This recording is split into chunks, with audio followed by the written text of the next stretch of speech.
Le 51e Congrès eucharistique international a eu lieu au mois de janvier dernier aux Philippines. Ils étaient environ une vingtaine de pèlerins du diocèse de Québec à y participer, dont le frère John Cannon et sœur Carmen Gravel, qui sont ici avec nous pour nous partager leur expérience. Bonjour. Bonjour, Débra. Plaçons d'abord les Philippines, un pays d'Asie du Sud-Est, plus précisément un archipel de plus de 7000 îles, très populeux, 100 millions d'habitants. Le congrès n'avait pas lieu dans la capitale même, Manille, mais bien à Cebu City.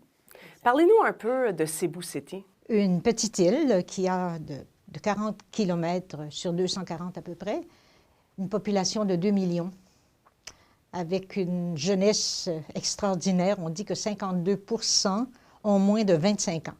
Alors tout de suite, ça dit que c'est une église qui est jeune, qui est dynamique, qui est pleine de vie. On a vu là des jeunes extraordinaires qui nous ont... Ce qui est impressionnant, c'est effectivement cette jeunesse de la foi. Exactement. Bon, elle est venue par Magellan et puis ses continuateurs, mais on voit et on sent une foi inculturée et une joie de la foi. C'est manifeste. On ne pouvait pas nous faire la comédie pendant une dizaine de jours comme ça, c'est impossible. Alors donc, une véritable joie ensuite de reconnaître l'étranger, de l'accueillir.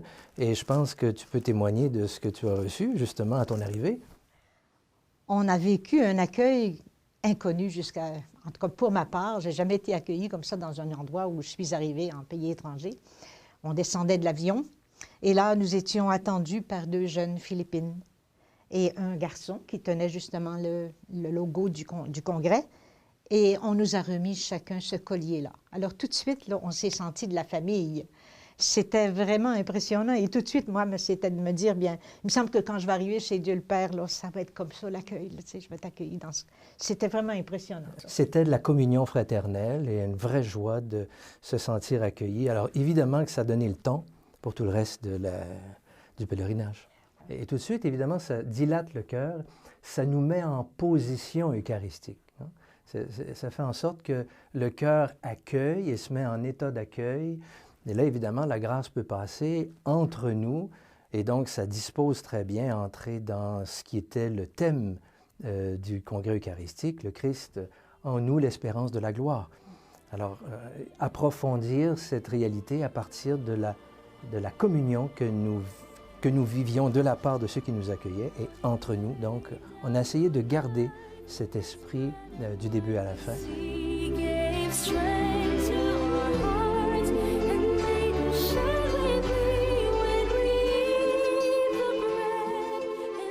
En quoi est-ce que ça donne un ton ou ça colore un congrès eucharistique, la ferveur eucharistique d'un peuple comme ça? On sent que l'Eucharistie, pour eux, est vraiment la source. C'est leur source. On dit même qu'avant des célébrations, des fêtes, des rencontres sociales, l'Eucharistie est au premier plan. Pendant le congrès, il y a eu un moment très fort où il y a 15 000 communiants qui ont reçu leur première communion. Alors tout de suite, on était au cœur là, de l'inculturation, c'est-à-dire ils ont reçu l'Eucharistie et ils voulaient montrer simplement au peuple de Dieu que voilà, pour nous, on continue à recevoir la communion de façon nouvelle. Donc, ils étaient tous habillés en blanc, les parents étaient là et on a même, parmi ces milliers de premiers communiants, on est allé chercher des petits de la rue. Hein? Il y avait 500 enfants de la 500 enfants de la rue pour faire leur première communion. Donc, il est évident que de voir ce peuple qui... Et il ne faut pas oublier une chose, c'est que celui qui a présidé cette Eucharistie, c'était le cardinal, je me souviens plus de son nom, Ricardo, qui lui, lors du Congrès eucharistique de Manille en 1937, lui avait fait sa première communion. Il fait 79 ans. 79 ans. Et là, on sentait la communion, c'est-à-dire la tradition de la foi, la transmission de la foi. Alors ça, évidemment, que ça nous a saisi, ça a saisi tout le monde. Hein, comment ce peuple a été pétri par l'Eucharistie à travers, certes, des difficultés au point de vue politique, sociologique et autres, mais on sent un enracinement et un accueil de la foi, d'où résulte une joie communicative.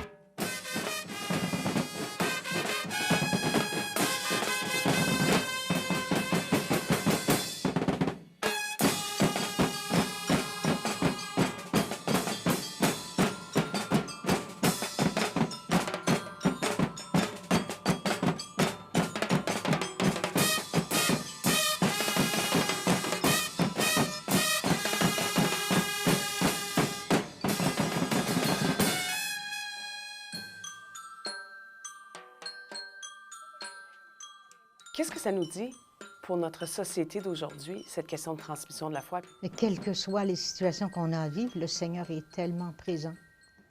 De garder cette espérance-là, qu'il est là et qu'il agit. On a eu des témoignages qui sont venus encore renforcer cette grande vérité. C'est parfois dans les impasses les plus grandes que le Seigneur se révèle agissant. Et ça se sent aussi chez les Philippiens. Ils ont comme une force intérieure qui est vraiment frappante. Mais il faut dire aussi qu'il y a eu transmission continue de la foi. Il ne faut pas cacher qu'au Québec, depuis 2 ou 3 générations, il y a une césure, il y a une coupure, il y a une tradition de la foi qui ne se fait pas, là.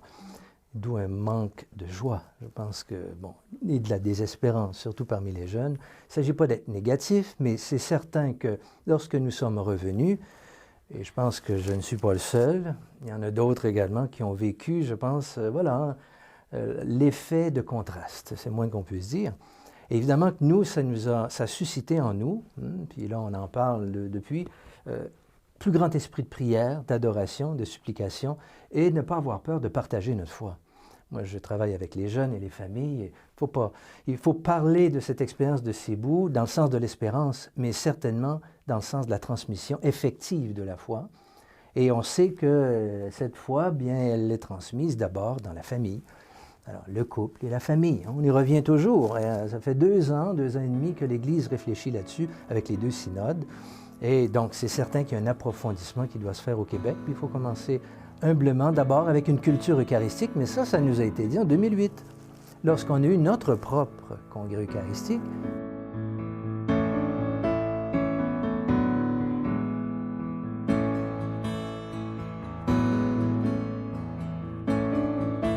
Parce que le visage des jeunes est impressionnant. Leur regard, les jeunes nous voient. Moi, ça m'a beaucoup marqué, le visage rayonnant. Moi, j'appelais ça des visages habités, des beaux regards, des jeunes qui ont de la vie. Et ce qui m'impressionnait aussi, les fois où je suis allée faire de l'adoration à la chapelle d'adoration, il y avait constamment des groupes de jeunes qui faisaient de l'adoration. Et quand je dis des jeunes, 14 ans, 15 ans, 16 ans environ, là, ça m'impressionnait beaucoup, ça aussi. C'est comme s'ils avaient comme une mission de prière pendant que tout se déroulait. Et c'est pas impossible qu'on leur ait demandé ça aussi. Un autre point fort, ça a été la procession. Bon, alors il y a 1,5 million de personnes qui se mettent en route là, vers l'endroit où il y avait le reposoir et on faisait l'adoration. Mais tout le long, il y avait des jeunes de part et d'autre de ce long fleuve humain.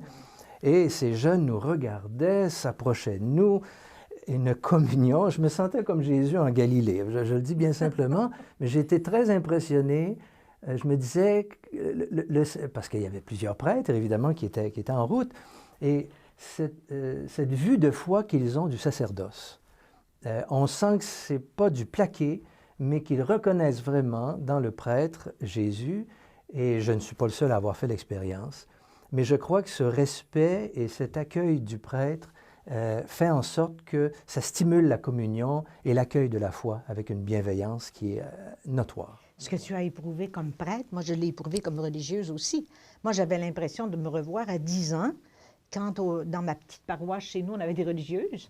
On allait, par exemple, au mois du rosaire, et après, il fallait aller reconduire les religieuses. Ça faisait partie d'eux. Et là, aux Philippines, les petites adolescentes qu'on rencontrait, à chaque fois, il fallait se faire photographier. Parce que, comme disait le cardinal, c'est presque un 8e sacrement, là-bas, les photos. Hein? Alors, chaque fois que les jeunes me voyaient, c'est vrai que moi aussi, je me démarquais parce que la plupart des religieuses qui étaient là avaient les cheveux noirs. Et moi, bien, la peau blanche, et j'avais les cheveux blancs.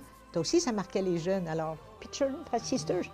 Alors, des photos, je pense que notre visage doit être bien des endroits aux Philippines. Mais au-delà de la forme, il y avait... Oui, il y avait quelque chose au fond qui se voyait.